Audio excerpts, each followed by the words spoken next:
out of your car and run. The Camp Fire in Northern California has burned about 117,000 acres. It's only 30% contained. In the fire in Southern California, an update for the Woozy Fire.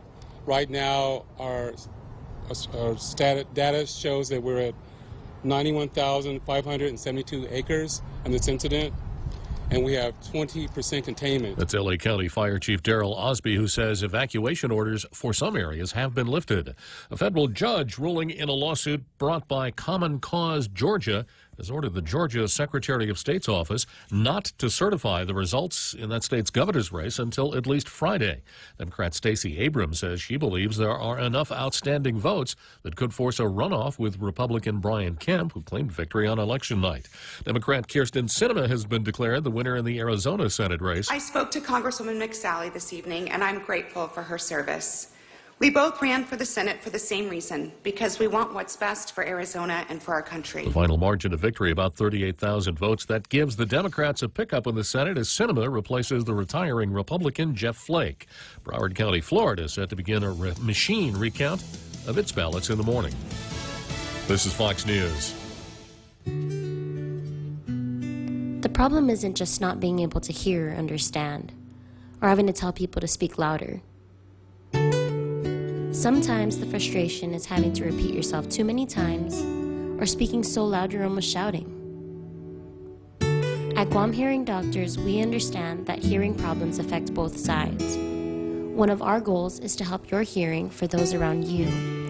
Call us at 989-TEST to learn more. For over 30 years, Sanford Technology Group has been helping companies throughout Guam and Micronesia with their payroll, time and attendance, networking, and other information technology services. Our online integrated payroll and time and attendance solution provides the workforce management tools and expertise to make your business more efficient and employee-friendly. For more information, visit Sanford Technology at 335 South Marine Corps Drive or call us at 647-0220 to schedule a demo today.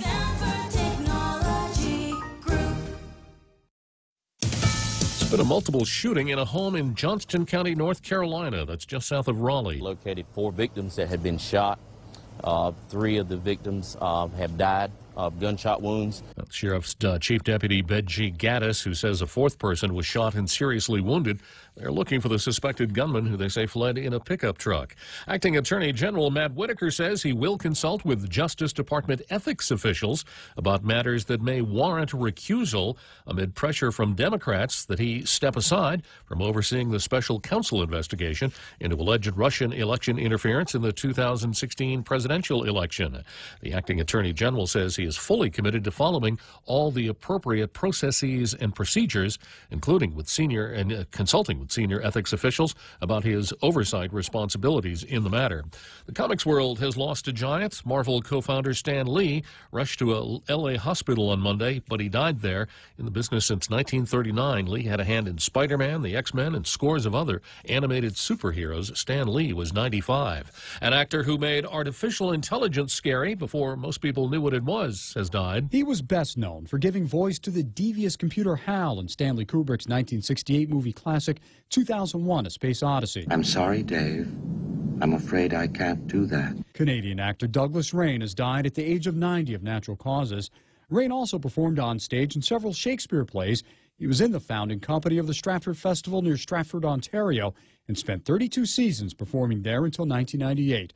But it was his interpretation of Hal's voice, both calculating and creepy, where Rain entered the public's consciousness. The American Film Institute named the malevolent computer the 13th greatest movie villain of all time. Tom Rigotti, Fox News. In New York, I'm Jack Callahan. This is Fox News.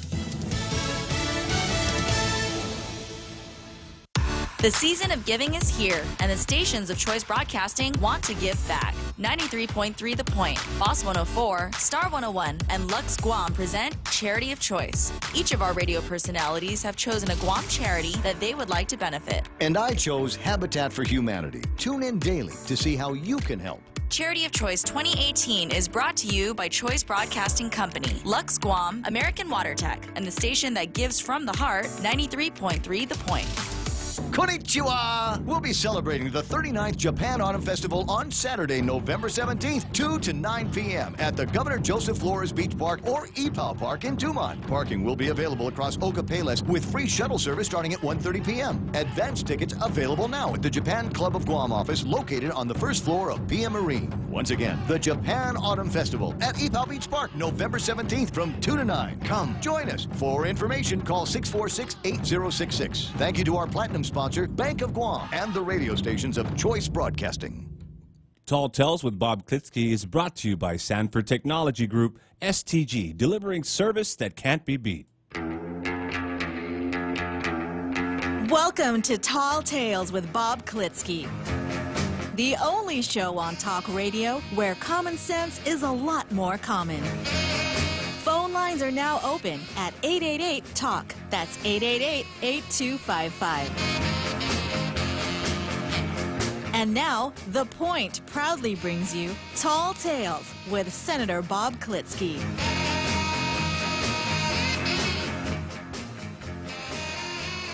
A well-regulated militia being necessary to the security of a free state, the right of the people to keep and bear arms shall not be infringed. So if nothing else sticks from today's wonderfully informative 2 hours of Tall Tales, let's hope that you're able to remember the Second Amendment at least as long as necessary, which will probably be forever.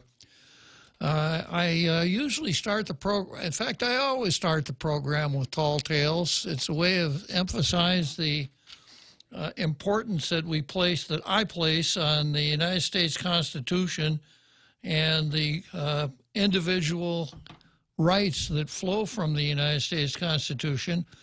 And one of those individual rights, according to the United States Supreme Court, is for people to keep firearms in their houses for personal protection. The Second Amendment to the United States Constitution that I just read is the source of a hotly contested argument between Democrats and Republicans, and especially the left, because there are those who would like to see that no one had anything that resembled a right to keep arms for any reason whatsoever. And gun control is one of the things that is hotly contested between Democrats and the Republicans. Democrats generally be in favor of more of it, Republicans generally being in favor of less of it, the left generally be in favor of all of it.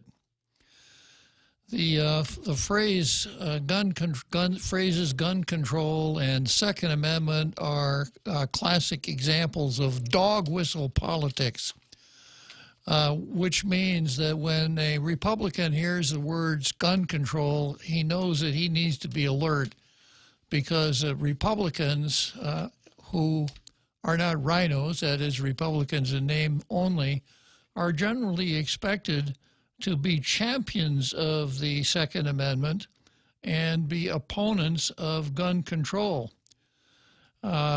So the term Second Amendment rights is as much a dog whistle for Republicans and conservatives as women's reproductive health is for people on the left.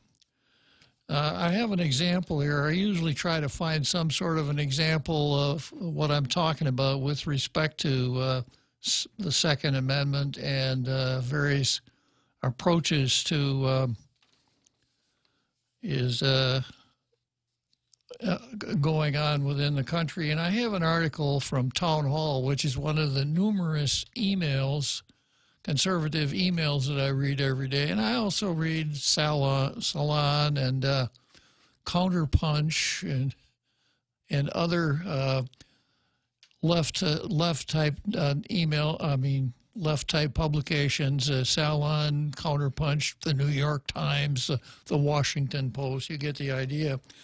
But this one from Town Hall, I just pulled off the internet today, and the title is "Gun Control Activists Stage quote Die-In in Times Square."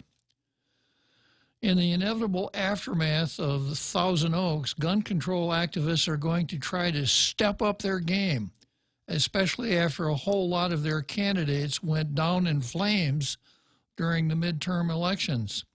For the next few weeks, expect activists to engage in any display they can try and toy with people's emotions and to manipulate them into supporting wrong-headed regulations on guns. It's their only play, but they have been doing it pretty well over the last year or so. And it's already started. And here's a quote: "Residents of grieving Thousand Oaks, California, joined New Yorkers on Sunday to create the aftermath of last week's mass shooting by lying, he said, laying motionless in Times Square in a, quote, die-in to protest gun violence. Quote, this is what people in Parkland had to walk through. This is what people in Thousand Oaks had to walk through." A Gays Against Guns organizer chanted as 50 demonstrators lay supine under a rainbow flag on Broadway near 43rd Street. I know what you're thinking out there about this die-in, but please control your sarcastic senses of humor here. Another 50 protesters gathered around the stretched-out participants chanting, quote, "Thoughts and prayers are not enough. Gun control now." The references were to last Wednesday's massacre at Borderline Bar and Grill in California, where a dozen people were shot dead by a deranged gunman, and the February 14 school shooting in Parkland, Florida, that left 17 students and staff members dead. Gays Against Guns gathers every time there's a mass shooting with 10 or more casualties. It keeps ramping up, said J.W. Walker, 51, an organizer for the Gun Control Group. It's a constant thing. We're at a point where out of the 312 days of the year, we're now at 304 mass shootings, except we're not at any 304 mass shootings, at least not as the public thinks of such things. After all, gang violence and what happened in Thousand Oaks aren't related in any meaningful way besides the weapon that was used. That would be like trying to link truck attacks with motor vehicle accidents to advance legislation. To be sure, these people have a right to protest. I don't take any issue with that. I might think their protest is dumb, but I'm pretty sure I'm not their target anyway. Then again, I should point out that the people of New York City are typically already on their side. So this is, quote, preaching to the choir. But I'd also point out to these people that while a firearm was used for the evil in Thousand Oaks, it's used far, far more often to defend human life. Try 2.5 million more times every year.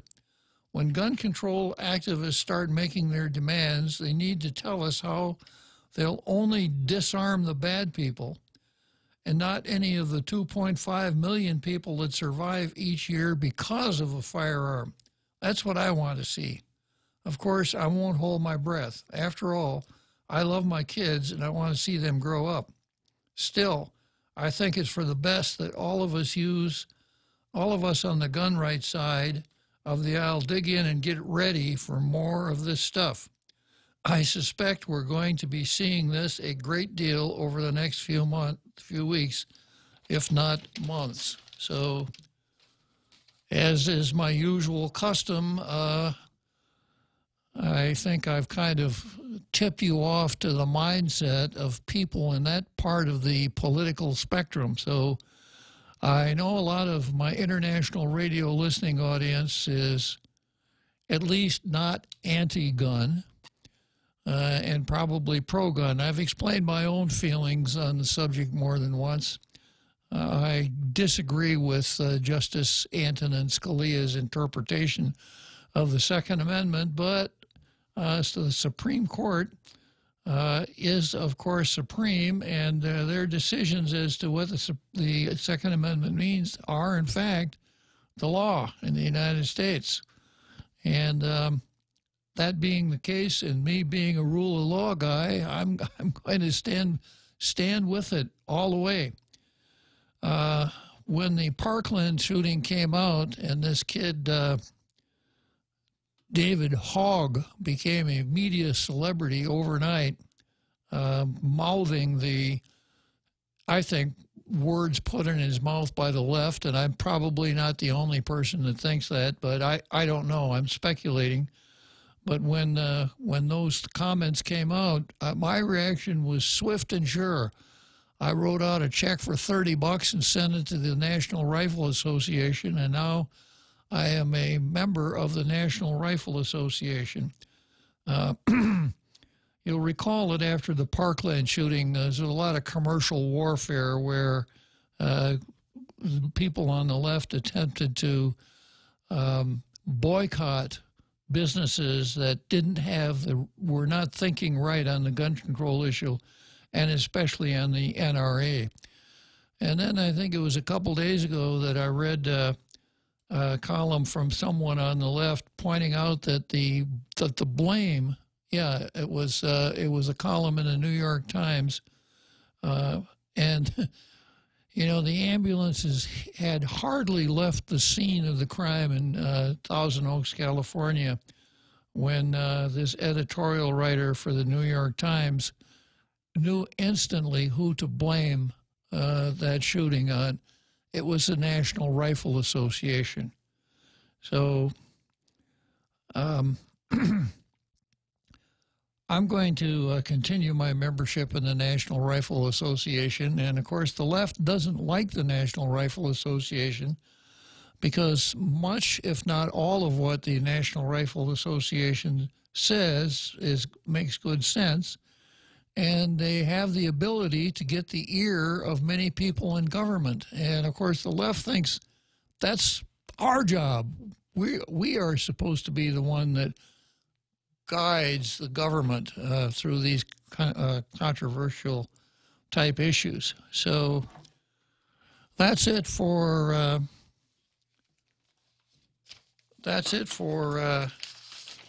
the Second Amendment today. So I'm going to go next, as is my usual custom, to Zemi Ikratny.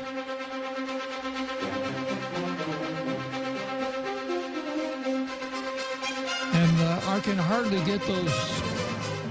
hardly get those words out of my mouth before the real Joe Cruz keys up the theme song for the television program Meet the Press, which we here on Tall Tales call Zemi Ikratny. What does that mean again, real Joe Cruz? Press the meat, sir. There you go. But we just turn it around so that it means Meet the Press. So I'm going to start out with the Daily News today, and it's probably going to be a long Zemi Ikratny today. I don't have much on my card. The only new items I have on my card are cannabis versus common sense and Frank and Ray versus the bank. Not too much since the election. You know, things have gotten kind of quiet out there in politics land. But there are some really interesting issues raised by the Daily News editorial today, so I will try to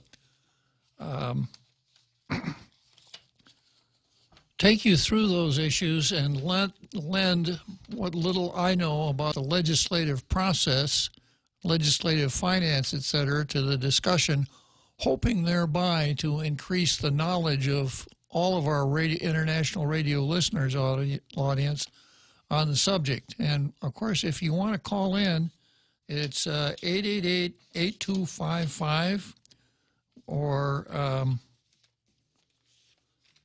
888-TALK. We'll also get you here. So Here's what the Daily News said. Our view, legislative budget needs more scrutiny. Guam lawmakers managed to save nearly $800,000 from their office budgets, according to the latest figures provided by the legislature. It's enough funding to buy a couple dozen new police cars for the police department, but the department won't see a dime of that money. With few exceptions, the money saved by lawmakers never leaves the legislature and is carried forward to be spent later.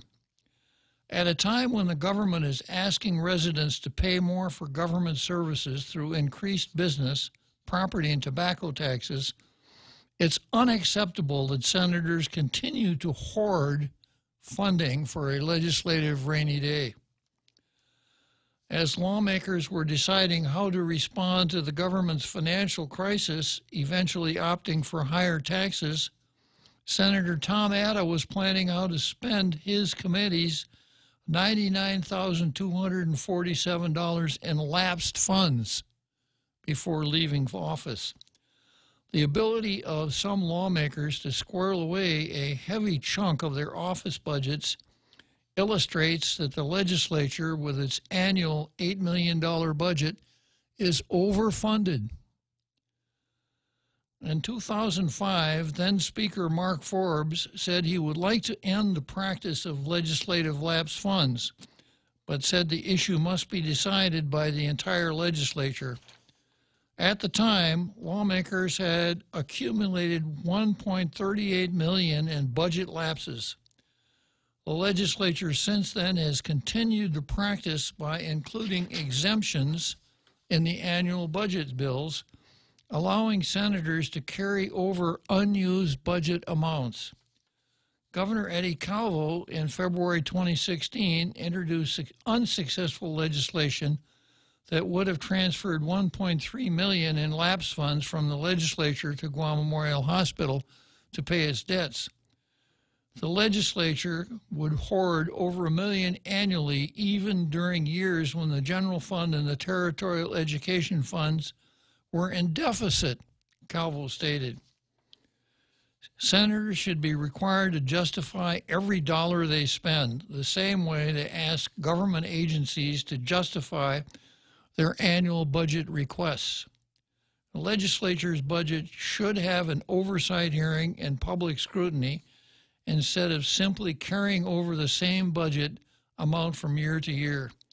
Lawmakers need to create a realistic legislative budget considering the government's other urgent needs and stop allowing senators to carry over lapse funds. Well, this is what they're talking about. Each senator is given an amount, an annual budget. And I'm looking at an article that appeared in today's Daily News, and I think it has the figure. I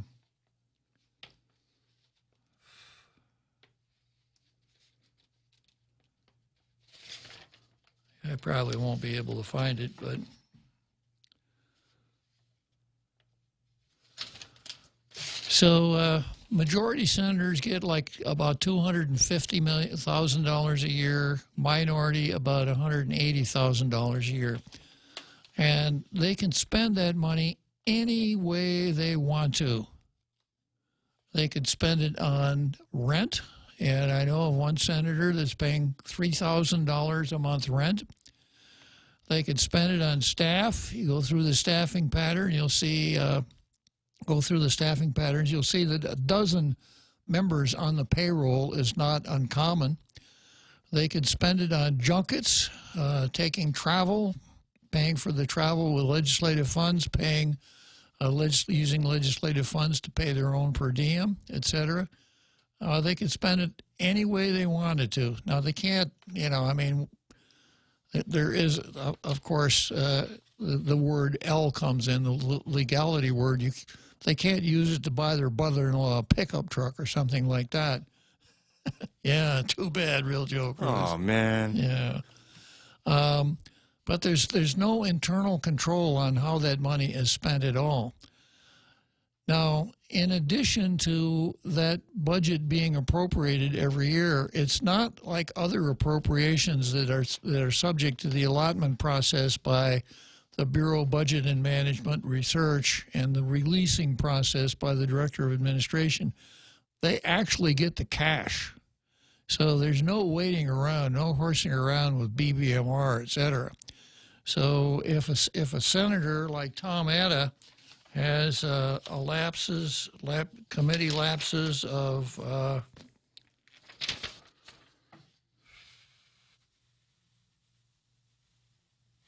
where was it? $99,247. That's actual that amount in cash. So if Tom Atta decided that that he wanted to hire a bunch of people between, well, I guess there is a statute that prohibits hiring after the election date, but he's basically free to spend that cash however he wants. Suggesting, first of all, that the legislature appropriates itself more money than it really needs for operations, $8 million. My estimate is that if it were done properly, you could do it right for $2 million a year. So where does the other $8 million go? So the editorial makes that point, and makes the point once again that, we're not cash rich here in the government of Guam. Now, there is an article on the front page of the Daily News that dovetails nicely with this editorial, and I'll spend a little time reading that. And I'm probably going to have to do my Rush Limbaugh imitation somewhere when I'm getting into that article. You remember that one, Real Joe Cruz? Yeah, where he doesn't like talking about himself, but this time it's about him. Well, I have to, because it's about me. Yeah, that's the one, yeah. So the government of Guam's financial crisis prompted lawmakers to increase taxes, but some senators are sitting on large amounts of discretionary funding called lapse funds, which is in addition to the funding they receive each year to run their offices and committees. The funding is money lawmakers save from their office budgets and which they allow themselves to keep, transfer to other senators, or spend later. Senators give themselves the authority to roll the savings over year after year by including a spending exemption in each year's budget bill. So, as an example, if Tom Atta were coming back next year, there wouldn't be anything to stop him from keeping that $99,000 for next year, assuming that he had been reelected.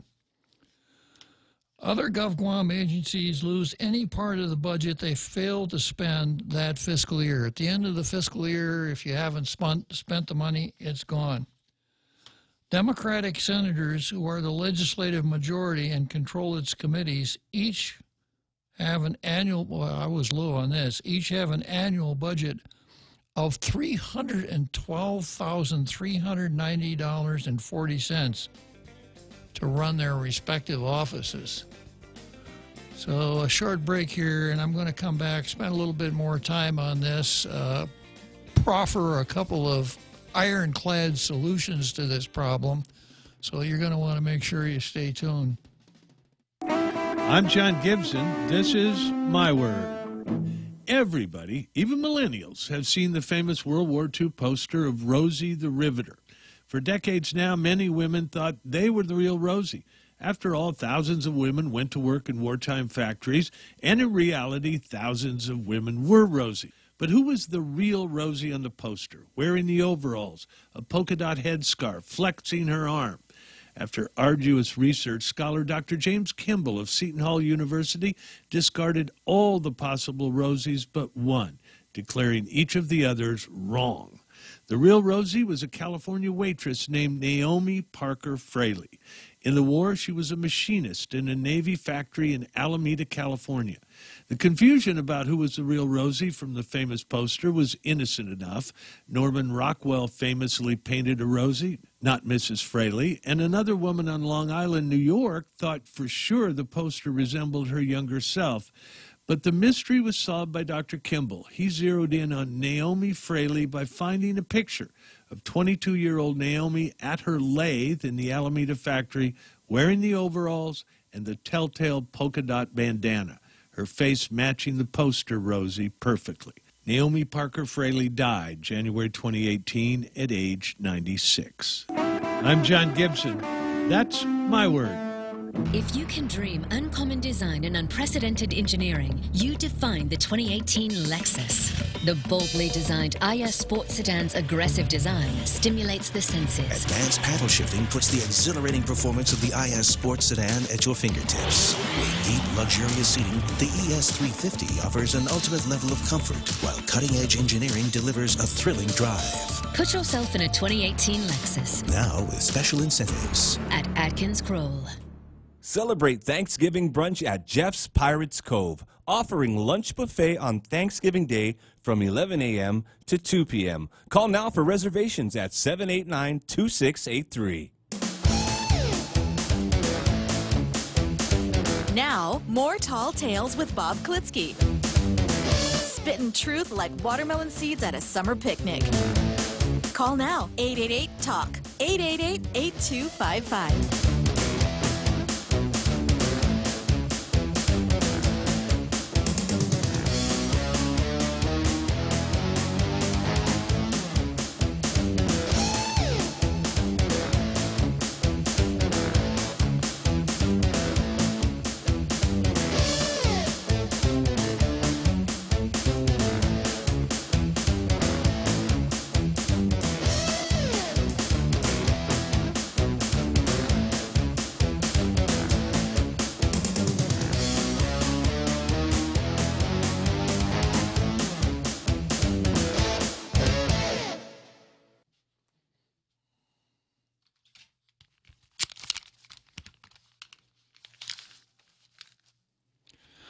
So let me just check and see who's signed in on Facebook here.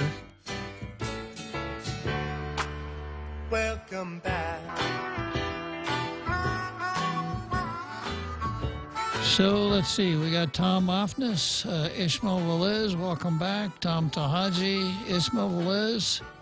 Tall Tales, where gun control is in short demand. Way to work, Ishmael.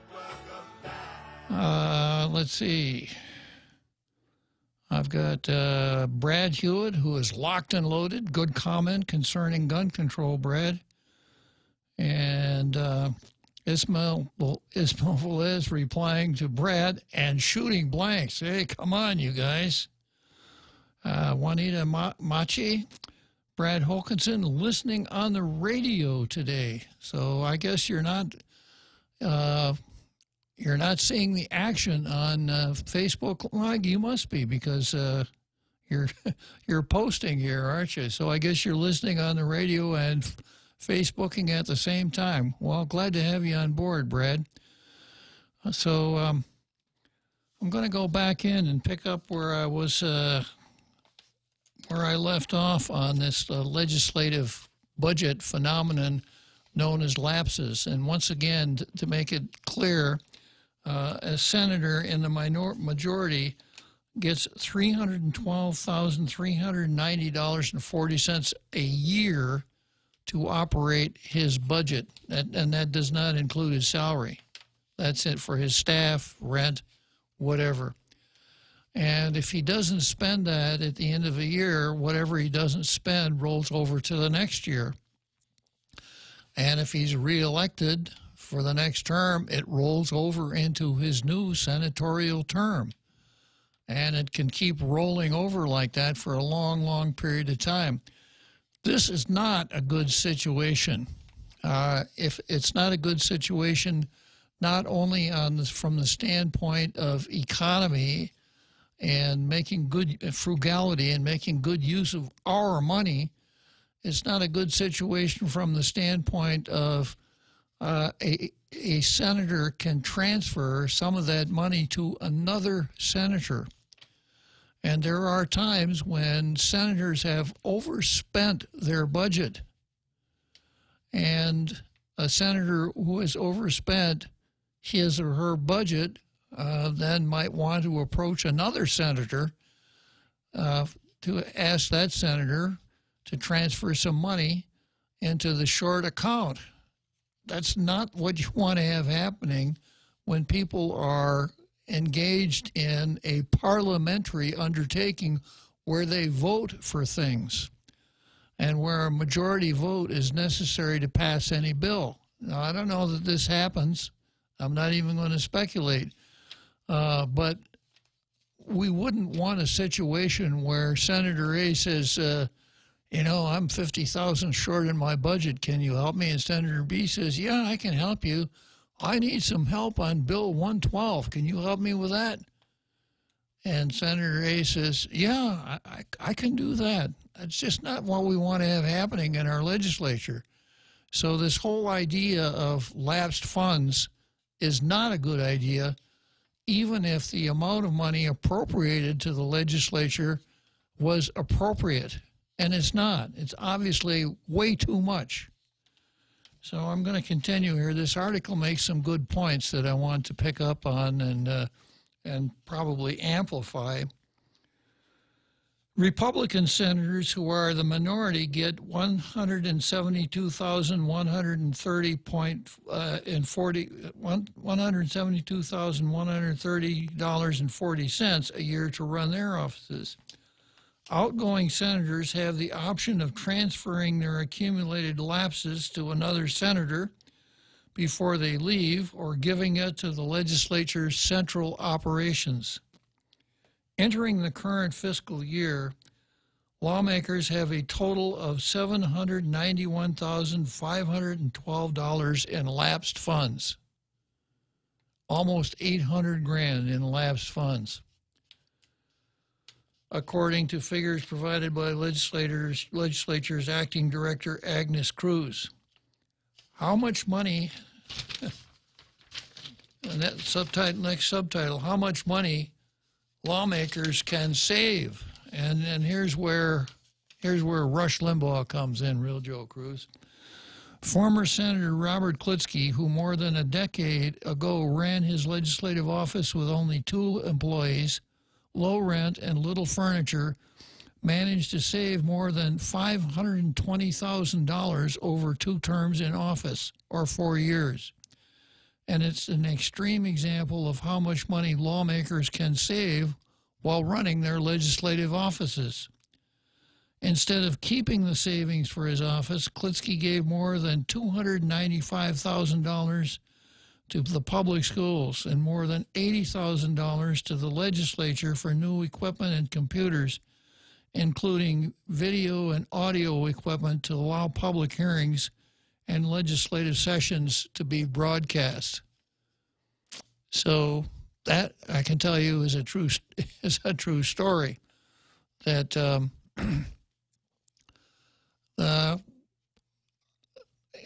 little, if I could have my international radio listening audience's permission to be a little bit self-laudatory, if I ever needed your permission.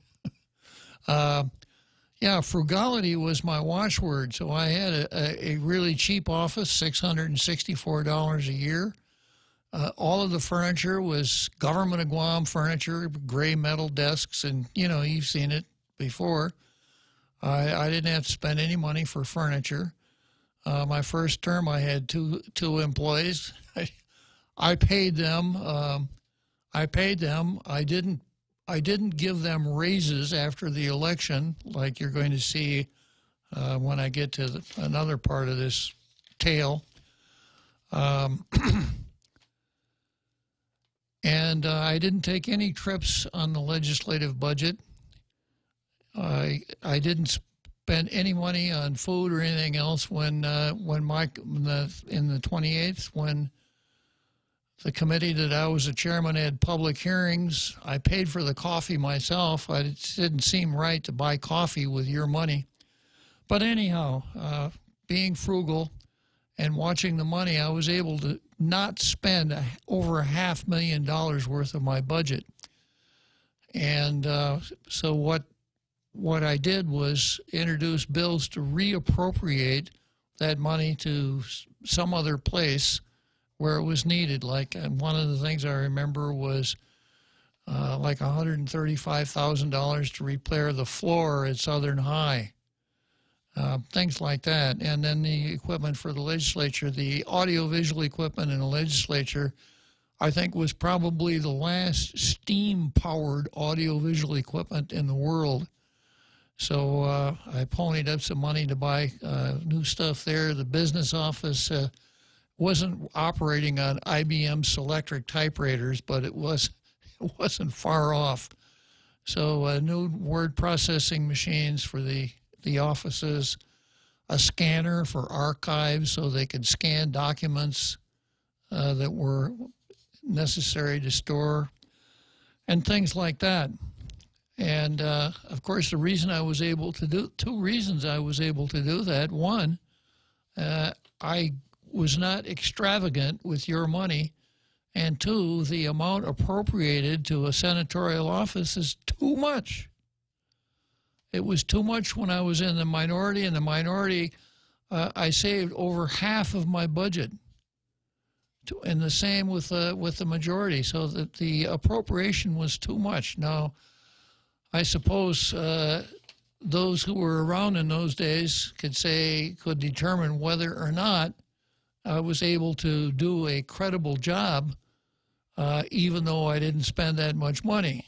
And the first time when I ran for re-election, I finished in the top of the pack. So I guess there was some feeling that I did a fairly good job. The necessity to fill an office with people is something that escapes me. And, of course, it's a tremendous advantage for incumbents, because when it's time to go out and put up those signs, no longer on public property, by the way, and I'm thankful for that, but when it's time to put up those signs, it's helpful to have several people in your office that will, quote, volunteer to go out and put up those signs. Whereas if you're a newcomer on the outside, getting somebody to help you put your signs up, not an easy task. So this is just not a good system at all. So returning to the article,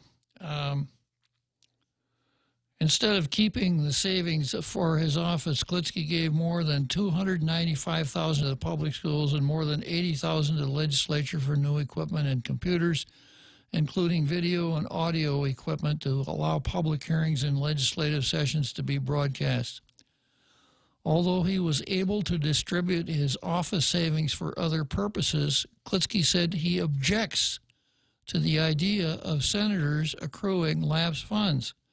If senators save money, the savings should revert to the government's general fund, Klitzkie said last week. Yeah, I've given the reasons that I think the accumulation of these funds is just not a good idea, even if you don't get into the fiscal realities of the situation. So if you are, say, the director of corrections, and at the end of the year, some of your budget is unspent, people say it reverts to the general fund, and that's kind of like saying the sun rises every morning. Well, we know from our knowledge of the interplanetary system that we live in, the sun really doesn't rise. You know, the planets rotate around, the planet rotates around the sun, etc. So at the end of a fiscal year, the appropriation just dies. If you're appropriated $100,000 for fiscal year 12 at the end of, and you spend $90,000 at the end of fiscal year 12, you are no longer able to spend that other $10,000. But it's okay to say that it reverts to the general fund. It's easy to understand. Although he was able to, let's see, The budget law passed each year by lawmakers includes a provision for continuing appropriations, which allows senators to hold on to any funds they did not spend. Those funds shall continue to be available until fully expended, states the government's fiscal 2019 budget law, which also increased business privilege taxes, tobacco taxes, and property taxes because of the government's projected shortfall. And then, of course, this sentence here, we're increasing taxes, but we're giving senators budgets of over $300,000 a year, and this mechanism for hanging on to the money. Whatever happened to the old idea of leading by example? I didn't see any of that in the legislature this time around when we were going through this so-called budgetary crisis.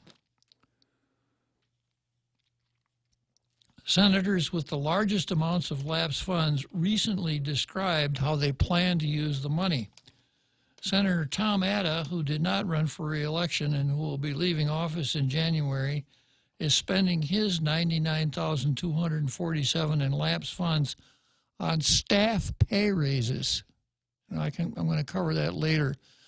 So on staff pay raises. So the election is over. His term ends in the beginning of January, and now he's going to give people who are in his office pay raises. And I have to ask, does that make any sense?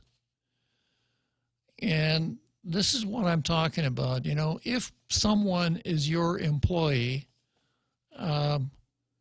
putting aside ideas of personal affection or liking or appreciating or whatever, the idea when you have an employee is that you want the employee to be productive.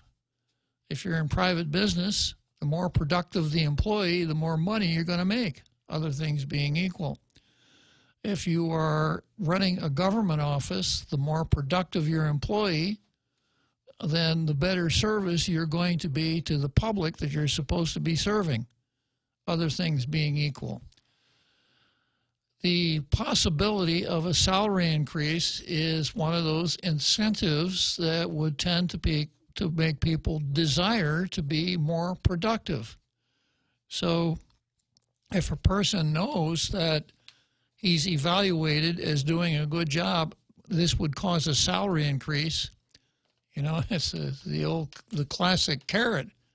The person would tend to be more productive. But in a situation like this, where Tom Atta is a lame duck and there are a couple of months to go, is that going to work? Or is that just Tom Atta being a nice guy and giving people, maybe people that he likes, a little extra on their way out the door? Well, I'm going to come back to this in a few minutes. We're getting ready for that big halftime show we have every day at 5 o'clock. So it'd be a good time to click on that share button on your Facebook so you make sure that all of your friends are on board for the halftime show.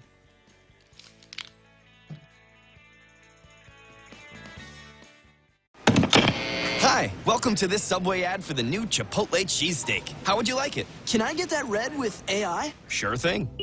Here's what I found about the new Chipotle cheesesteak. The Chipotle cheesesteak is available for a limited time only at participating restaurants. It contains a concept called flavor. This flavor comes from juicy shaved steak, Chipotle Southwest sauce, and new sunflower crunch bread.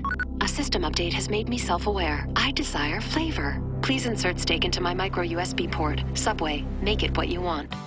Attention federal employees and annuitants. Enjoy free health screenings and learn about Take Care's health plan offerings, including rates 19% lower than last year for its federal non-postal high option at the Micronesia Mall every Saturday from November 10 to December 8 from 10 a.m. to 4 p.m. Join us for raffle prizes, group fitness demos, and a health fair while getting to know the team. Hope to see you there from your friends at Take Care.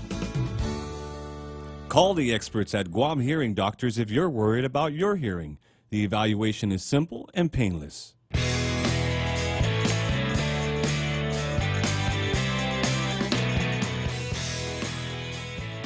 So, as is my usual custom during the break here, I looked at some of the Facebook comments, which we'll pick up here. Let's see. Jack Haddock says he knows all about putting up signs. Not easy, is it, Jack? Ismail Velez, doesn't GovGuam have a program like DRMO? No, there's no program like DMRO where excess government property can be sold to the general public. There is a mechanism operated by the Department of Administration where surplus government property is stored. So, for instance, if you're a new senator, if you're any new senators out there listening and you need office furniture, you go down to that warehouse in Petey and you can pick out the furniture you need for your office. It won't cost you anything. But there isn't anything equivalent of DRMO. Somebody asked about IT equipment here. Let me see if I could find that.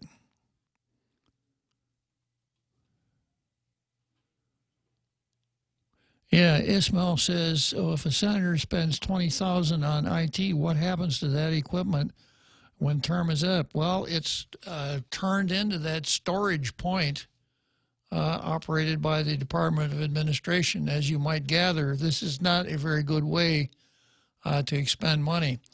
I suppose you could make the argument if a senator bought IT equipment at the beginning of his term and stayed around for 2 terms, by the end of the second term, perhaps the equipment has decreased markedly in value, maybe not. But there isn't any centralized planning to deal with individual senators' IT equipment. There are no set of standards saying this is what you must buy, this is how we're going to do it, etc. So every senator is free to buy whatever he wants or she thinks she needs, however it works out. And, of course, that probably isn't a very frugal way of going about spending money. And one senator might want nothing but Apple equipment, and somebody else wants nothing but Hewlett-Packard, and there's a lack of compatibility amongst the various offices and from one legislature to the next. Now, part of my solution would be a part-time legislature with everybody in the same building. I would put everyone in the building that we just spent all the money remodeling. That is a nice modern building. I'd put all of the senators in there, and each office would come with a word processor, access to a printer, etc. I would set it up in a workmanlike fashion so that every senator had access to the kind of IT equipment that a senator needs to do his job, instead of the way it's done right now, which, as you might gather, Ismail, is somewhat wasteful. So going back to the article here, Tom Atta says he's going to give his employees a raise. Well, that's nice, to give somebody a raise the last couple months he's on the job. I remember way back in the day when Jim Miles raised the salary of a senator to $60 an hour so that he would burn up all his lapses. Nice deal for that employee. But again, this is not good management to give people raises just because you can, not taking into consideration how to use your payroll in a manner to increase production.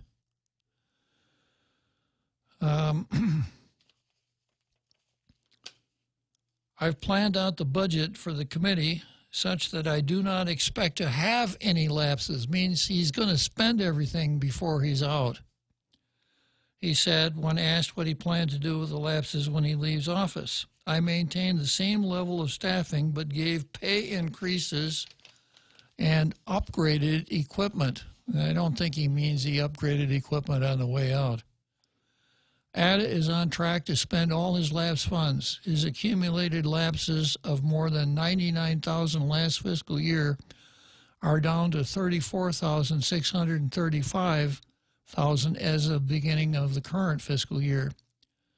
ADA also inherited $24,799 in lapsed funds from the Legislative Appropriations Committee, which he now leads after Speaker Benjamin Cruz left the legislature after being elected public auditor.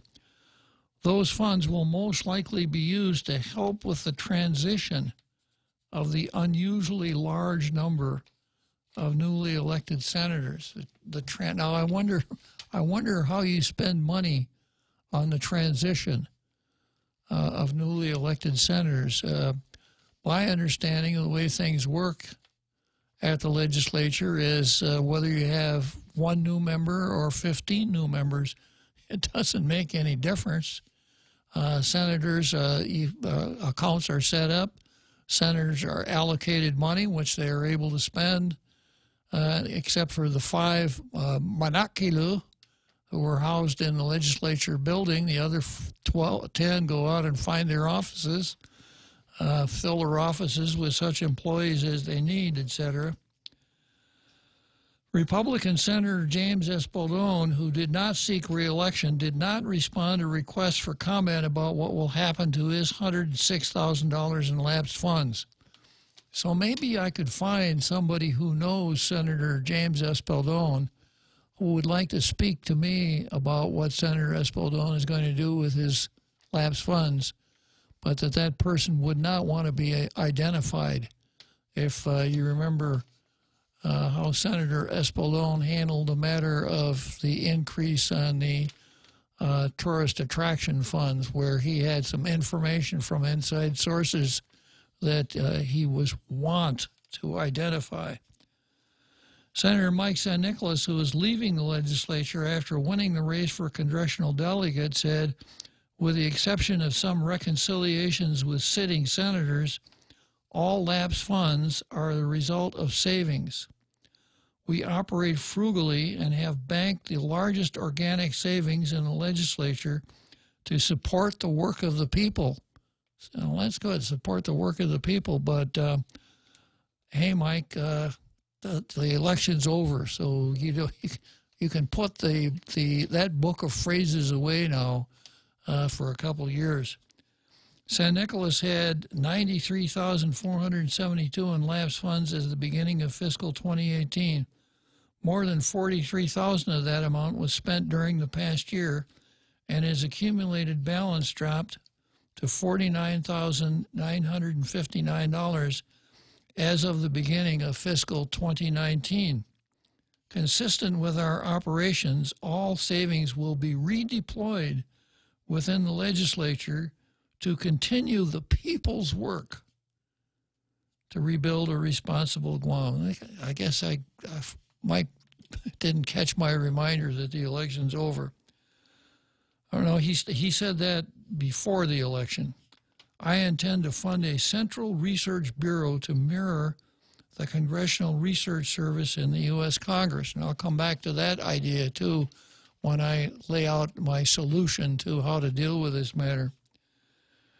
Plans to support initiative outside the legislatures, the next subheadings. Like Klitzkie, Republican Senator Mary Torres said she plans to use her lapsed funds to support initiatives outside the legislature.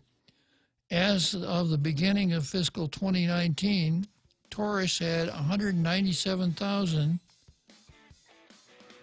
Yeah, I'll come back to Mary Torres, but right now we got to take about 10 minutes to enjoy that big halftime show, marching bands, cheerleaders, etc. And this will give me a chance to review the things you posted on Facebook. So you want to make sure that you stay tuned for that big halftime show and just remain in your seats when the halftime show's over.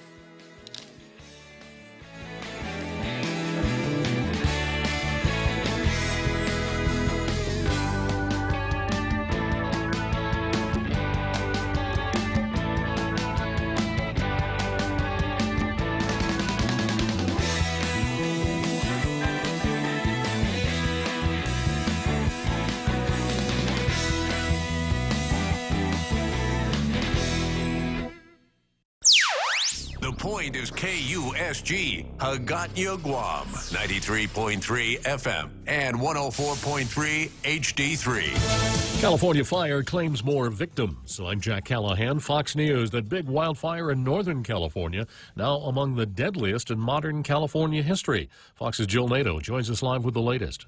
The gruesome task of finding bodies in burned-out cars, decimated homes, and even in driveways getting worse.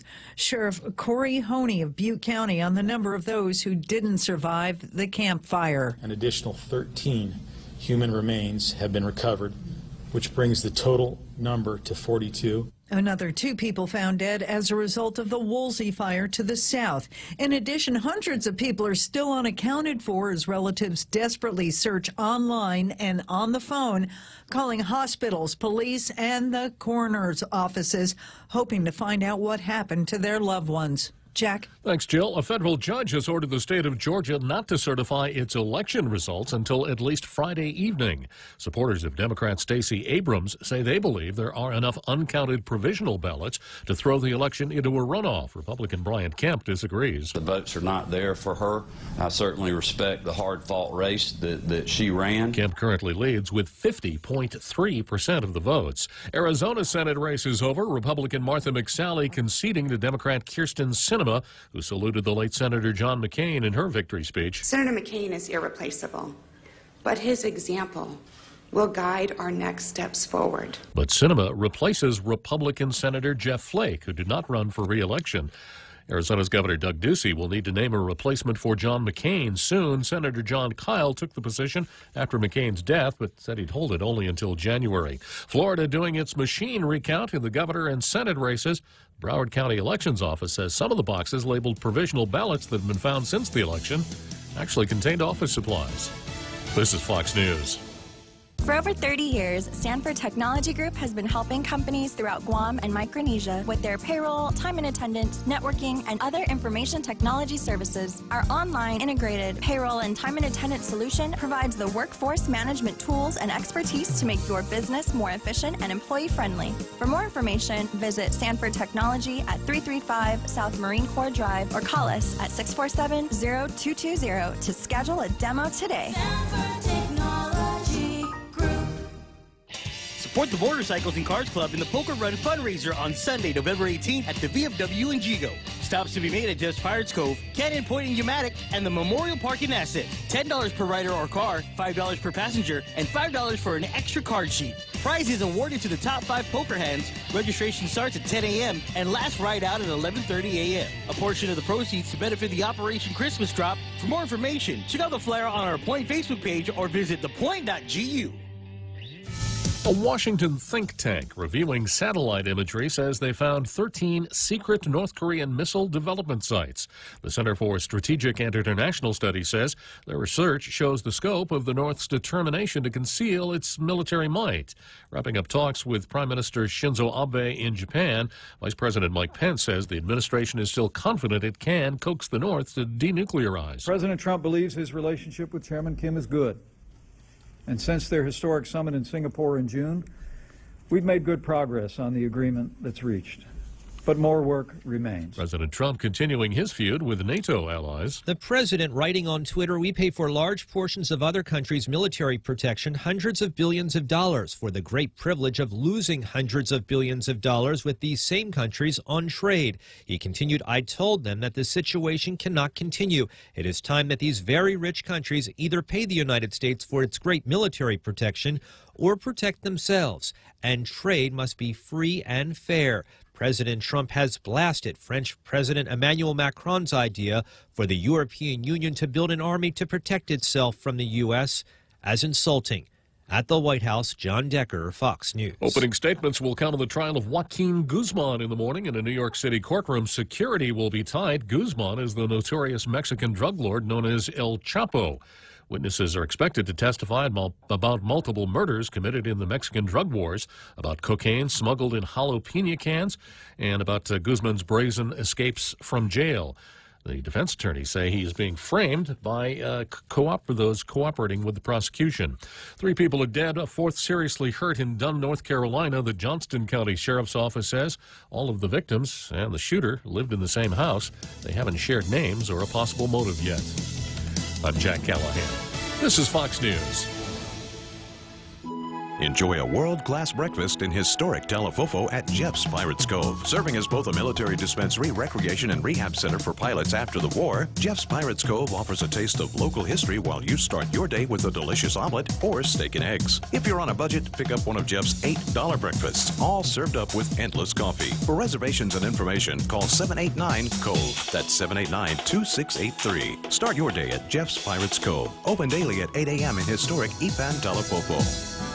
Attention federal employees and annuitants. Enjoy free health screenings and learn about Take Care's health plan offerings, including rates 19% lower than last year for its federal non-postal high option at the Micronesia Mall every Saturday from November 10 to December 8 from 10 a.m. to 4 p.m. Join us for raffle prizes, group fitness demos, and a health fair while getting to know the team. Hope to see you there from your friends at Take Care.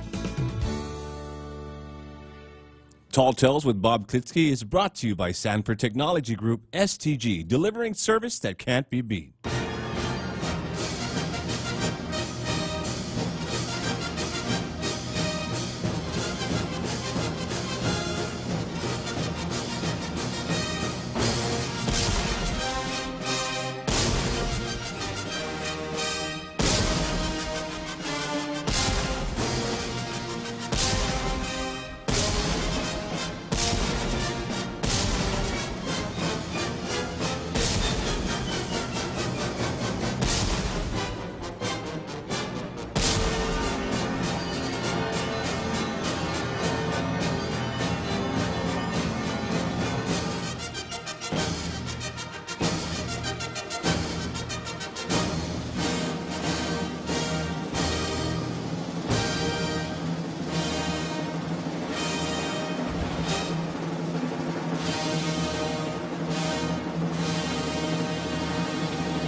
Well, I hope everybody enjoyed that big halftime show we have every day at 5 o'clock.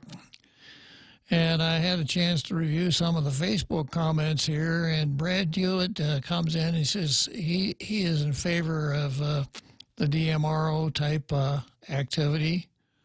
And Brad also said doing what Ada Uggan previously and others do with lapse funds is the same as giving the middle finger to the people of Guam. Probably so. Cost a little bit more, though, Brad. Jack Hattig, 15 new senators? When will we ever see that? Ishmael Velez, $312,000 yearly budget is insane, and especially times 15 people. Each senator should put $100,000 of that budget into a fund and use that money to fund the local VA office so they can provide better support to the people. Jack Hattig, how about taking a third of that and using to rebuild failing school facilities? Ishmael says, too little money. Let the senators do what they promised to do for the people. So, you know, the idea of you putting the lapses to a better use or to some use as opposed to accumulating them and not doing anything with them is a favorable choice. But the real problem is that too much money is appropriated to the legislature. Obviously, more money is given to senators than what is absolutely necessary to run that part of the government. And I'm going to introduce a term here that I don't think I've used on Tall Tales before. Pretty useful, I think. It's one of my barnyard-type aphorisms, but in my idea, a senator should not spend too much time, money, or political capital scratching his own itch. And I'll give you an example of what a person scratching his own itch, a lawmaker scratching his own itch would be. Let's say that I lived on Chalan Maduk, and it's been full of holes ever since. So my first day in the legislature, I introduced a bill to appropriate $100,000 to patch the holes in Chalan-Maduk. It just so happens that I drive over Chalan-Maduk every day, and et cetera. That's what I mean by scratching your own itch. So when we're talking here about taking money, like Ismail's idea, you know, taking 100,000 of that 312 and putting it into a fund for the Veterans Affairs Office, better there than using it for some of the things that it's used for at the legislature. But the way things are supposed to work is that the budget appropriated by the legislature is supposed to take care of these things. If the Veterans Affairs Office is underfunded, then the legislature is supposed to provide the necessary amount of funding. And the same with schools. We've seen how that works. But although senators don't seem that interested in doing things like that, because in order to do that, they would actually have to engage the P word, P standing for priorities. And of course, senators are, you know, probably a lot of senators, if you woke them up in the middle of the night before they were even fully awake, they'd say, oh, that's my priority. And education and law enforcement and the hospital and public health. And, well, the sad, bitter truth is that everything can't be a priority. If everything is a priority, then nothing is a priority. And that's kind of where we are right now. But the legislature is always, senators are always right in there scratching their own itch, so that no matter how cash-strapped the rest of the government is, or how underfunded the Veterans Affairs Office is, as you can see from what I've been telling you this afternoon, that's not the legislature. The legislature is just sitting there scratching its own itch and giving itself more money than what it actually needs, giving it to itself in such a manner that it can play with it, transfer it amongst its members, move it forward into a new legislature, etc. Classic case of senators scratching their own itch. And as long as that mentality continues to exist, it's going to be pretty difficult to see things improve. So I'm going to go back into this article again. Torres said she has 197,046 in lapsed funds, the most of any lawmaker. A portion of my office lapsed funds is allocated to fund the feasibility study for a multi-purpose community stadium complex in accordance with Public Law 33-229, she said. This law sets up a commission to study and make recommendations for the eventual construction of a facility that will enhance Guam's economic activity and quality of life. But it has not been impaneled by the governor. The law states the commission is supposed to investigate and report on the feasibility of building a stadium complex to host sporting events, music events, fairs, etc. Well, if that's what it's allocated for, Senator Torres, then you need to introduce a bill, because that money is not going to go from your lapsed funds account to the feasibility study for the multi-purpose community stadium complex by the waving of a magic wand. You'll have to introduce a bill to appropriate that money from the legislature's budget and de-appropriate your own funds in the same amount. If you don't, then you're just accumulating more lapses. The next subheading, a result of conservative spending. Torres said she intends to use her lapse funds to support other policies related to substantial financial sustainability and economic development. Torres, who won re-election, said she did not receive transfers of lapsed funds from other lawmakers. The accumulation of lapsed funds is a result of conservative spending on my part, she said. It was a personal choice to hire a limited number of employees for my office. Most of the furniture and equipment in my office are also owned by me, and I did not incur significant expenses for my senatorial allotment to outfit my office. Well, that's good.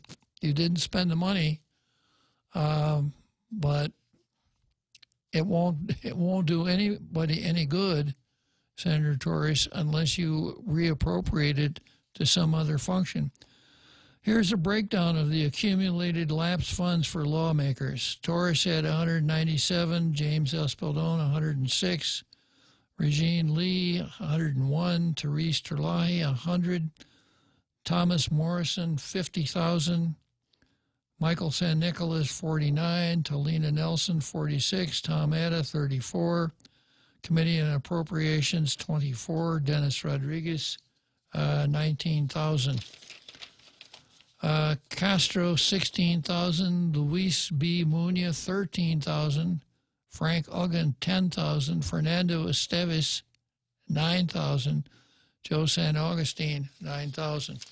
So there's something else that requires a little comment here too, and that is that the ones that had the lowest, the smallest amount of lapsed funds, people like Castro, Muñoz, Uggan, Esteves, and San Augustine, that means that they spent most of their budget.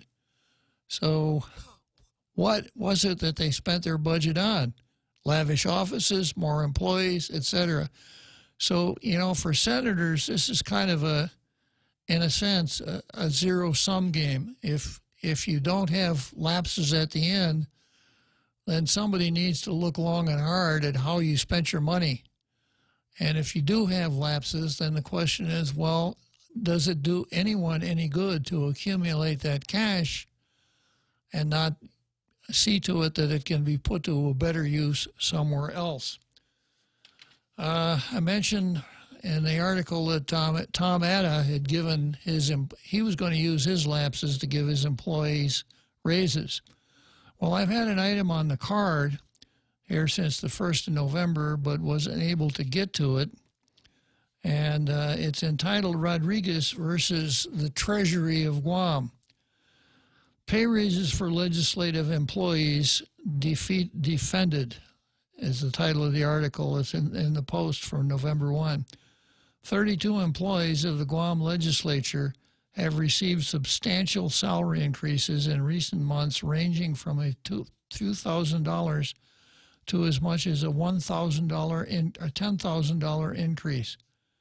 Senator Dennis Rodriguez, who is the chairman of the Committee on Legislative Operations, provided the Daily Post with a listing of the employees who received salary increases and which senator they work for.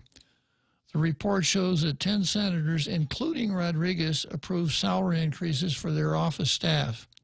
One of the largest salary boosts was for Senator Tom Atta's chief of staff, Joseph Borah, who got a $10,000 raise from $77,461 to $87,506. Chief of staff for Tom Atta. In addition to his own staff, Rodriguez oversees roughly 30 employees who run legislative operations in the Guam Congress building. Rodriguez approved raises for 5 members of his staff, as well as pay hikes for 3 members of the Office of Finance and Budget and 4 members of the legislature's Central Operations Office. The pay hikes on his staff range from a $3,000 increase for his constituent liaison, Rosita Calvo. Now, what does a constituent liaison do? Probably spend some time with the folks who have problems, and their idea of solving the problem is, well, I'll talk to Senator so-and-so. And Rosita Calvo perhaps is one of these people that would help with that. She went from,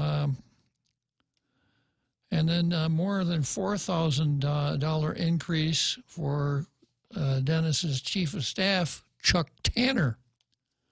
The senator said none of the pay raises approved exceeded the maximum 10% allowed by the legislature's standing rules, although some of the raises approved by other senators for their staff members did exceed that limit. But I guess it's okay. Overall, Rodriguez said staffing levels and expenditures of the legislature are down. The money to pay from raises has come from funds left over from vacancies following the departure of other employees, he said. Agnes Cruz, the acting executive director and chief financial officer of the legislature, received a more than $8,000 increase to $107,781. Rodriguez said Cruz took on extra responsibilities after Jermaine Olerta, the former executive director of the legislature, left to run for senator. And then there's the sad story of Tom Unschuk, whose salary went from $86,729 down to about $80,000. But anyhow, here we are again, at the end of a term, increasing the salary of employees. And I have to ask, would anybody in business do that? If they were dealing with their own money rather than your money, would they do such a thing? I don't think so. So my idea of how to solve this problem with the lapses is pretty simple. First of all, we need a part-time legislature. We need to have a part-time legislature that is in session for a limited number of days a year, that has a central staff that would accomplish much of the work that needs to be done. It strikes me as really strange that you have an organization whose job it is to make laws, 15 people whose job it is to make laws, and you've only got one lawyer in the whole lash-up, one legislative counsel. Well, I guess there are two people working in that office. But it's kind of like, you know, owning an automobile agency and having only one mechanic. That's what you need to get the work done. So legislative staffs have gone as high as 15 people. If we had a part-time legislature that met a couple of times a year for 30 days a year, I think that we would be able to change the entire political complexion of the island, because as it is, there's a small political class of 300 or 400 people that shuffle back and forth from the administration to the legislature.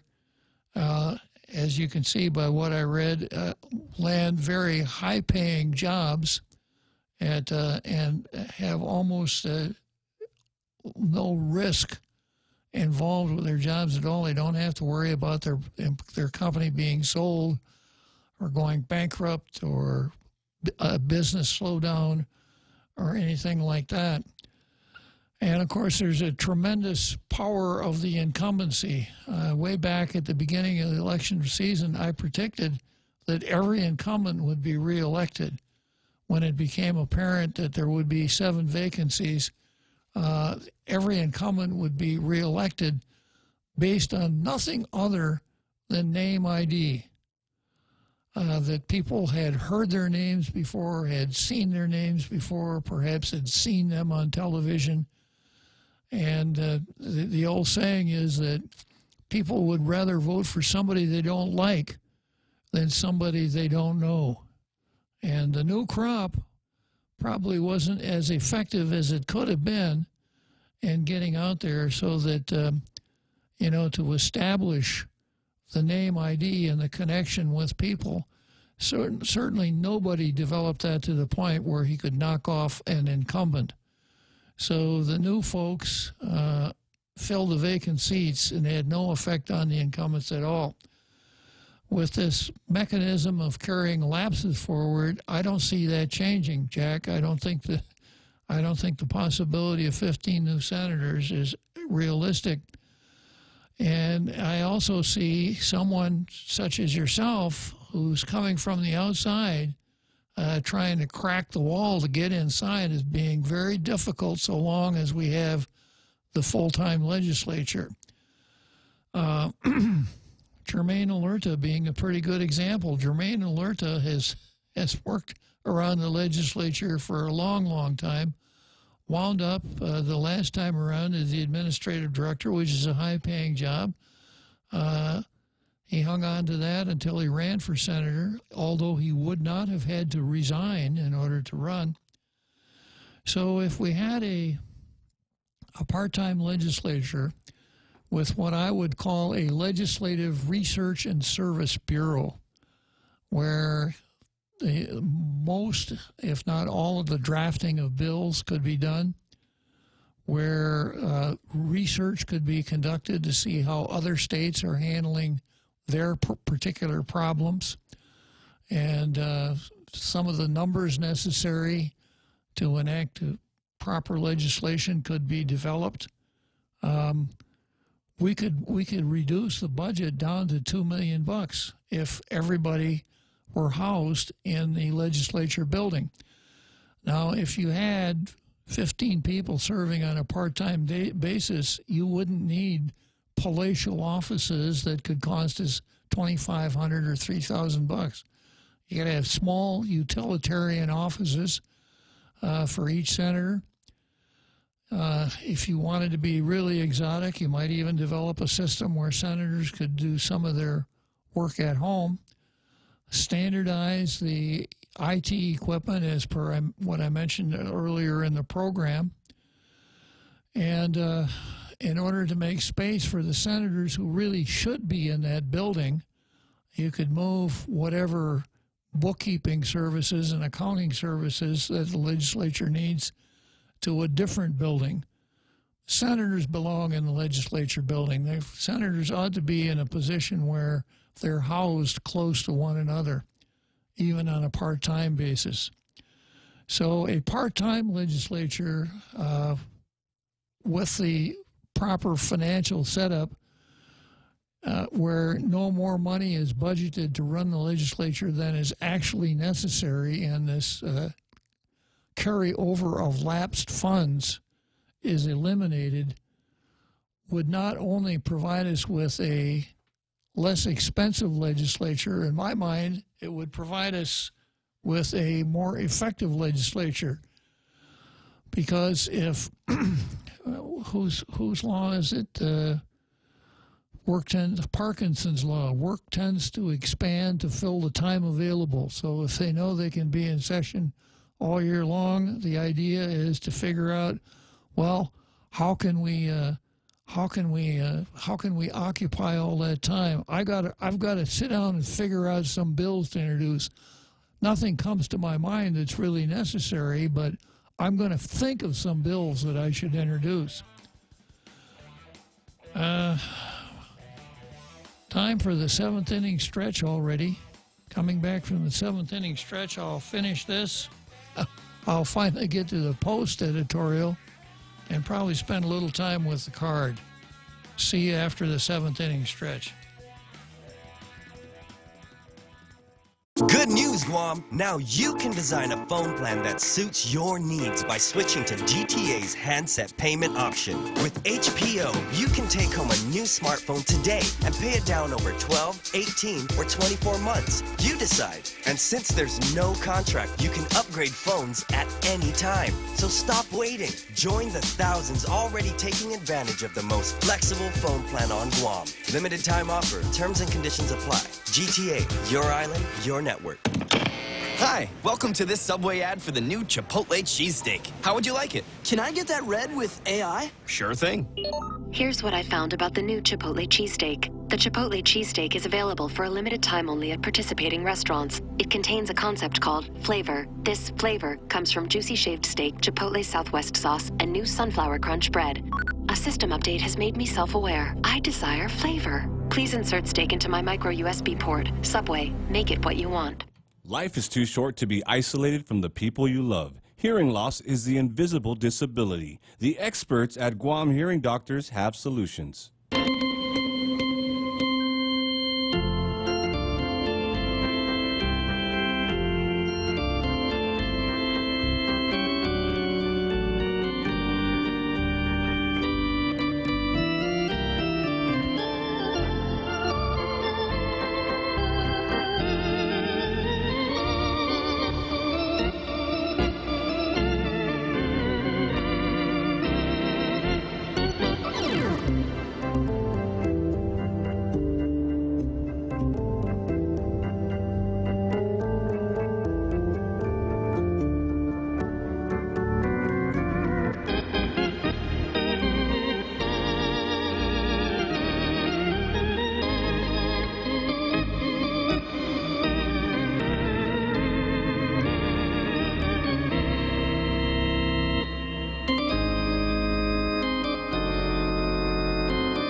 I saw Jack Hattig putting on his glove, sitting over there along the right field foul line, probably hoping that the pop-up would drift over to where he's sitting.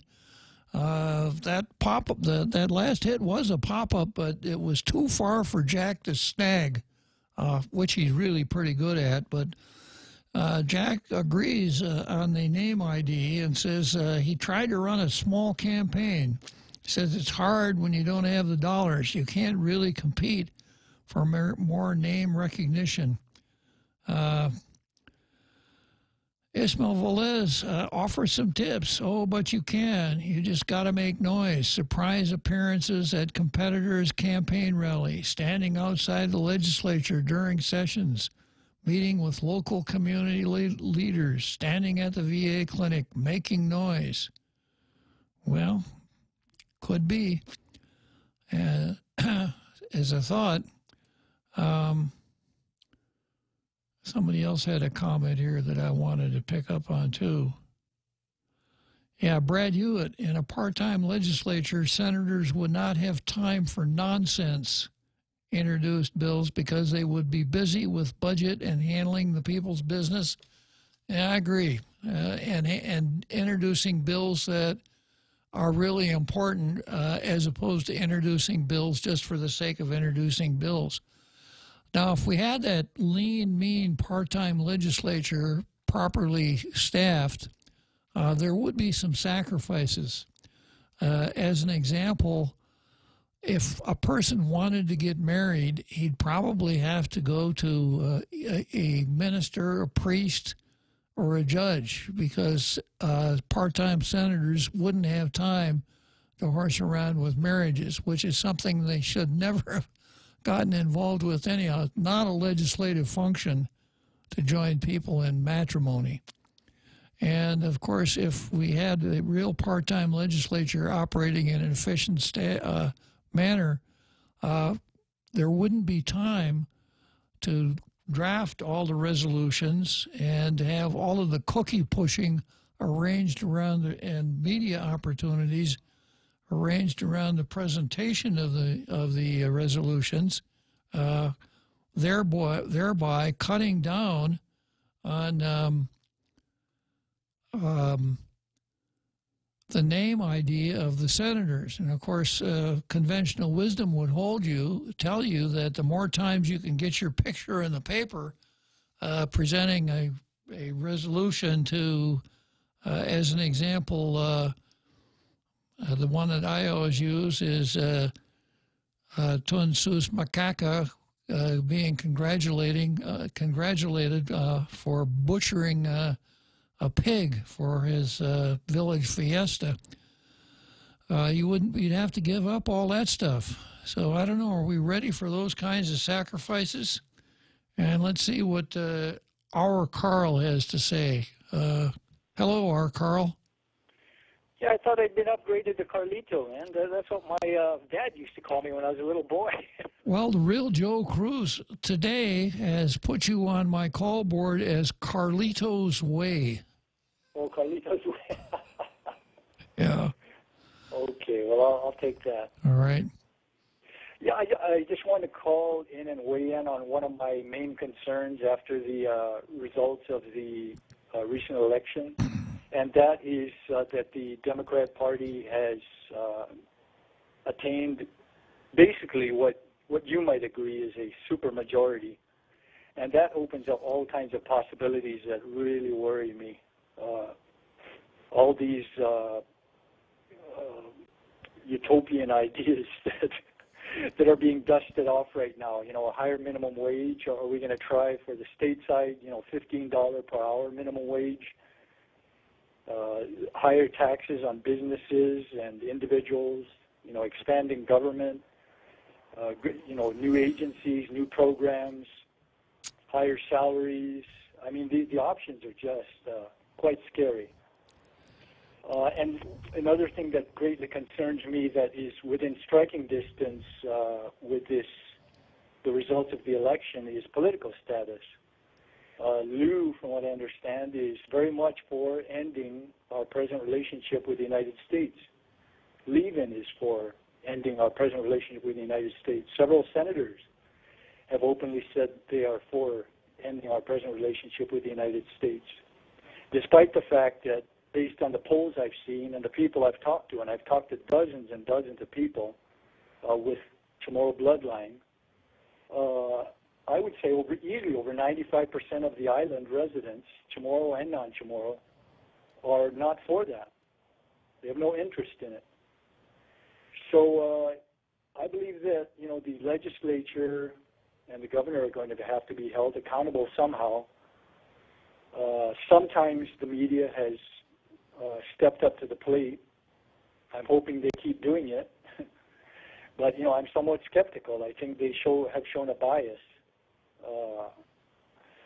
So I'm concerned, you know, and I'm just calling in to air my concerns about what is going to happen. And for sure, I hope, I know you will step up to the plate, but I hope the people will use our personal freedoms and also step up to the plate. And when they see questionable spending being considered, I hope that people like Andre and Ken Leon Guerrero and others will call them out and not do it because they are Democrats. Well, they are, in fact, Democrats. Of course, we saw in the last few years that Republicans have kind of tried to be as much like Democrats as they could, so that wasn't much help. The situation I would prefer is a divided government. I would rather see a legislature where the majority is one party and a governor where the majority is the other party. I think that there's much less room for mischief that way. I suppose that some people would say, well, it's going to be harder for senators to enact good laws if there's divided government. And my response would be, yeah, but it would also be harder for them to enact bad laws, which is something that I fear more than my desire for good laws prompts my reaction to these things. So you think that the media has a pro-Democrat bias, Carl? Yeah, for sure. In the mainland, I mean, we're seeing it strongly. I mean, there's not even any pretense anymore. And I think to a certain degree that is true here. I've looked in the PDN and Guam Daily Post articles, and I can't think of a single article that I've come across. I'm sure there have been, but very rare, of any positive things about the present administration, the presidential administration. Very rare. I mean, it's just, And I think to some degree that's true out here. I think Republicans, although, as you say, they have tended to act the part of Democrat light, unfortunately. I think there's a leaning toward the left, toward bigger spending, big government, giant bureaucracies, and do-gooderism. You know, spend more money and let's do good things. Well, when the lieutenant governor comes out in favor of free college for everybody, that kind of tells you something right there, doesn't it? Yeah, and that, you know, I was already leaning away from Ray at the time, and that pretty much was another thing that was the nails in the coffin of my support, because that is, of course, there is no such thing as free college. We're going to have to end up footing the bill for their, how do you say, their charitable feelings. And that would go on for years and years and years. You know, it would be a weight on us and future generations. So I think that's one of the biggest challenges we're going to face is the supermajority that is now in office, and the tendency I've seen, and it's one thing I've respected about Senator Mike Nicholas. He did not sign into the loyalty pledge, which showed some that he was more interested in maintaining some independence. But I see a lot of party loyalty going on, and pretty much marching lockstep with whatever plans or agenda are put forward by the party leadership, and that is very concerning because they're dealing with the people's money, our hard-earned tax dollars. Yeah, it's going to be interesting to try to figure out the dynamics of the Democrat takeover of the governor, where their government, where we have a Democrat governor and 10 Democrat senators in the legislature. And although the Attorney General's office is supposed to be nonpartisan, my sense is that the Levin Camacho, the Attorney General elect, is of the Democrat stripe. B.J. Cruz, no question there. So it's going to be hard to find Republicans who survived this last election anywhere in the government. And it would tend to be a situation that could get out of hand rather quickly. Yes, and we're going to have to pay the price for that, you know, when the out-of-control spending just gets to be too much, you know. So that's something that I believe that certain of the people of Guam, you know, as Ken has shown it, ability to do, and Andre and you and you know, others have stood up and gotten in the way of certain bills that would cost the taxpayers way too much money, and I hope it continues. I really do. Well, you know, our producer here, the real Joe Cruz, has some words of wisdom along those lines. What is it again, real Joe, that you always remind us of? Active and informed citizenship is not just a right, it's a duty. There you go, Carl. Before I sign off and let you go on to other things, I'd like to end with one of my favorite quotes of Thomas Sowell. You know, I love Thomas Sowell, his thoughts and ideas. And I think it's really appropriate as we come into this new term for the senators and the governor. And this is one of my favorite quotes of all time of his. It says, "The first lesson of economics is scarcity. There's never enough of anything to satisfy all those who want it. The first lesson of politics is to disregard the first lesson of economics." True enough. We forget over and over again. We think we've got infinite money and we've got all these utopian plans, and let's just throw a lot of spaghetti at the wall and see what sticks and what works. And that is very concerning. The best mechanism that man has ever come across to deal with scarcity is a capitalist system, which in a sense is the most democratic thing that humans have ever invented, because you vote for what you want to see produced by spending your money on it. If you don't spend your money on something, it's not going to be produced. And it's pretty hard for it to get carried away with some ideological crazy idea, which we have an abundance of nowadays, Carl. Yeah, and I think some, certain bureaucrats have, they don't like what the public likes. Well, they shouldn't vote for those things where they're spending dollars. We in our wisdom, our bureaucratic wisdom, we think they should buy this thing, and we're going to force them to buy this thing that we, in all our infinite wisdom, think is wiser. But yeah, the market is very fair. When companies don't perform, when they serve badly, they go out of business. You can't run a government agency out of business. It goes on forever. It's like the next best thing to eternal life, the next thing to eternal life is a government bureaucracy. True enough, Carl. Thank you very much. Well, thanks for sharing your thoughts with us again today, Carl. And we'll see if the real Joe Cruz can come up with a different appellation for you for tomorrow.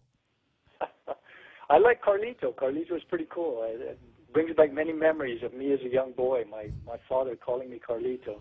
Okay. About that. Okay. Right. Thank you, Carlito. Yeah, talk to you later. So that was our Carl, also known as Carlito. And let's see, I've got about 15 more minutes, just about time for the home stretch here. I think I've got enough time to finish the Post editorial and save Frank and Ray versus the bank and the doctrine and cannabis versus common sense until tomorrow. But I'm hearing the popular strains of Dave Brubeck's Take 5 right now, so I'm going to take 5. Family Finance, serving the people of Guam since 1959. Now you can start planning for the holidays by getting a personal Christmas loan from $1,000 up to $3,500. Family Finance has 3 convenient locations to serve you. Give them a call in Dededo, 633-4473, Hagåtña, 475-4545, and the Upper Tumon location on the 2nd floor of the Pacific Building at 647-5626. Get your Christmas loans today from Family Finance. Taste the sizzle at Chili's with our new fajita flavors. Our signature fajitas are served with sliced bell peppers, caramelized onions, topped with chipotle garlic butter, and chopped cilantro. Build your fajita with over 16 ounces of tender grilled chicken, juicy steak, and a dozen pieces of seasoned grilled shrimp in the family fajita trio. All served with warm flour tortillas and fresh toppings like mixed cheese, guacamole, salsa, and pico de gallo. Experience bold, sizzling fajita flavors only at Chili's. More life happens here. Celebrate Thanksgiving brunch at Jeff's Pirates Cove, offering lunch on Thanksgiving Day from 11 a.m. to 2 p.m. Call now for reservations at 789-2683.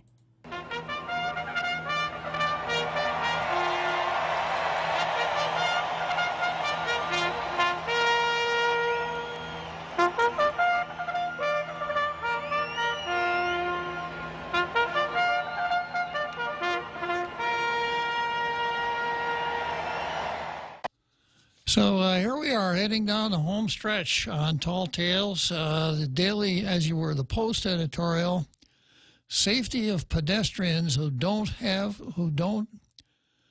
much and don't have much to say is neglected. And this editorial talks about how many people have been, how many pedestrians have been killed on our highways. And let's see, our pedestrians mainly walk out of necessity. They don't have the means to get a car, so they walk. And they end up risking their lives in the process because Guam's roads are generally poorly lit. Sidewalks or crosswalks don't exist in many areas where they would normally be provided. And functioning streetlights are few and far between. By failing to provide these safety measures, the local government has essentially decided that pedestrians' lives aren't much of a priority. Wow, that's a pretty heavy rap.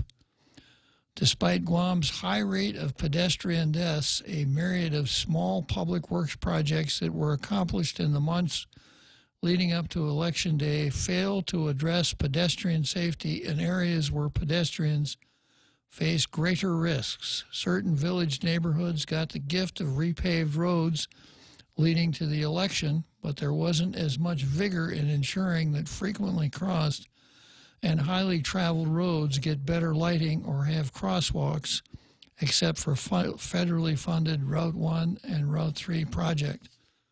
Up there at the junction at what we used to call Wettengale Junction, where Route 3 takes off towards what's going to be the new Marine Corps base. Route 1 heads north to Dadido. Well, I see what the editorial is saying, but, you know, as I recall, an awful lot of our pedestrian fatalities are people that are jaywalking. In other words, they are crossing a highway where there is no crosswalk, and they're not apparently keeping a proper lookout. So maybe that's the reason. I see that from time to time. People who seem to be almost oblivious to the traffic on the highway as they attempt their jaywalk, as though everybody, when they step 1 foot off the curb, everyone's going to stop for them. I will if I can. You know, if I see them, I'll stop. And I think most people will, but, you know, a car moving even at 35 miles an hour takes a while to stop. And then something else that I see all of the time is people out on the highway walking on the right-hand side of the road.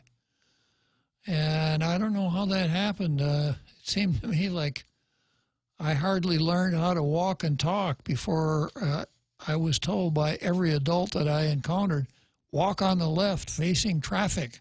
It's a lot safer. But people don't seem to walk on the left facing traffic. They walk on the right with the traffic approaching from behind them. So if you're walking on the right-hand side of a road wearing dark clothes at night in an area where there isn't much light, it's a little bit on the risky side.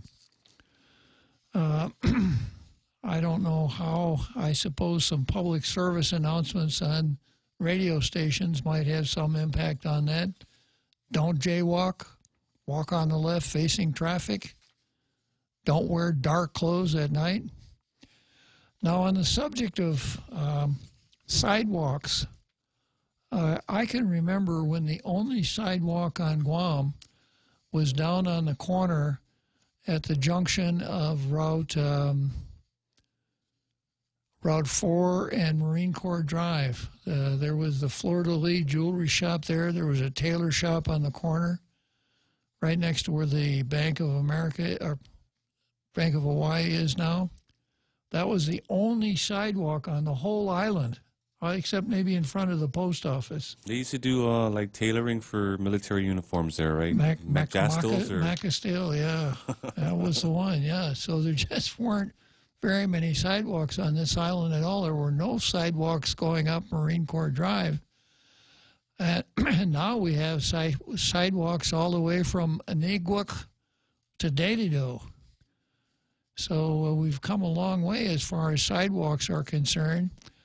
Crosswalks we could do a better job on, but I suggest that there's a balance. You know, if you have a crosswalk every 100 feet, it's really going to slow the traffic down, and a lot of people aren't going to pay attention to the crosswalks. Something that I've noticed that would be a big improvement, it would cost some money, that if you drive, next time you drive through the airport, drive through the departures area, and they have the same kind of lighting there as down on Paradise Island, down in Tillman, so that there are flashing lights embedded in the pavement on the edges of the crosswalk, and then there's a sign facing the traffic that says pedestrian crossing, and it also has blinking lights on it. So those things would perhaps have something of an impact, but again, this stuff all costs money. I think the risks of my getting hit by a car are somewhere between slim and none, although I do an awful lot of walking. I'm pretty careful about where I walk, and I keep a proper lookout, and I'm not going to tell you that I never jaywalk, because I do. Confession time here. But when I jaywalk, I'm really, really careful, and it takes a certain sense of timing and the ability to judge the speed of the oncoming traffic. I just don't figure, well, I'll just step off the curb and take my chances. So an awful lot of the responsibility here may be with the pedestrians. But anyhow, that's the Post editorial for today. Probably not much suspense when the real Joe Cruz rolls the drums here and I announce which editorial was the best. The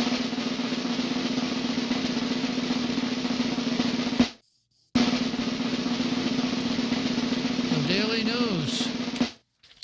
Very good editorial on, a real good editorial on the Daily News that pointed out to a serious problem and dovetailed nicely with the news coverage of the phenomenon that the editorial deals with.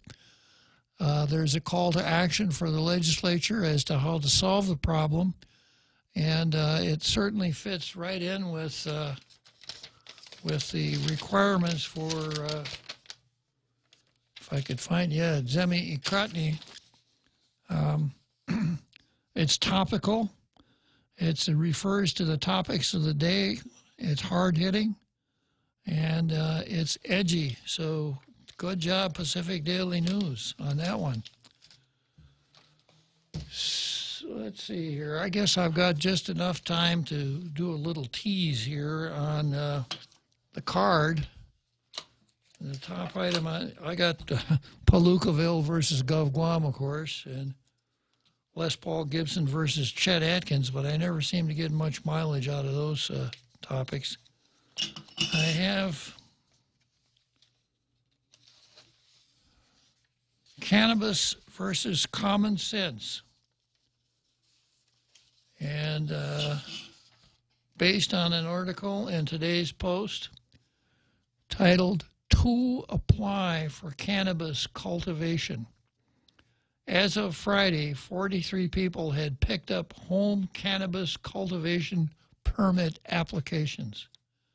The permit applications became available on October 16, following passage of Senator Luis Muñoz's bill, which she described as a, quote, stopgap measure until the 4-year-old medicinal marijuana law can be fully implemented. How long will it take the 4-year-old marijuana law to be implemented?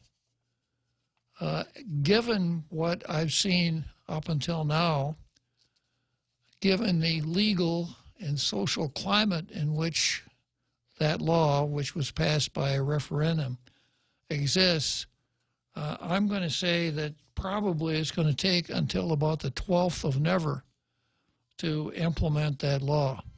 That's my prediction based on what I've seen so far. The article goes on to say only 2 of the applications have been completed and submitted for approval to the Department of Public Health and Social Services. Cost is prohibitive for some, according to the article. The cost of complying with the law seems to be a barrier. The law requires that cannabis be grown inside a home under lock and key. Outside cultivation is not permitted.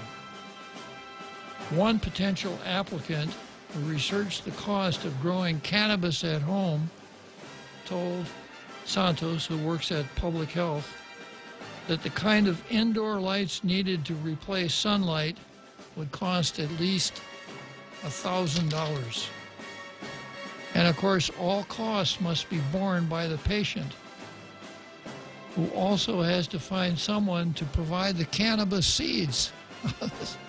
This, to me, points out the incipient impossibility of this whole scheme. You're going to grow cannabis at home, but where are you going to get the seeds? Well, there's a lot more to be said about this, and I'm going to pick this up on the top of the card tomorrow. So you're going to want to make sure you tune in tomorrow so you can hear about cannabis versus common sense. So, thus ends another glorious day on Tall Tales. Estagopa, adios, Marupa.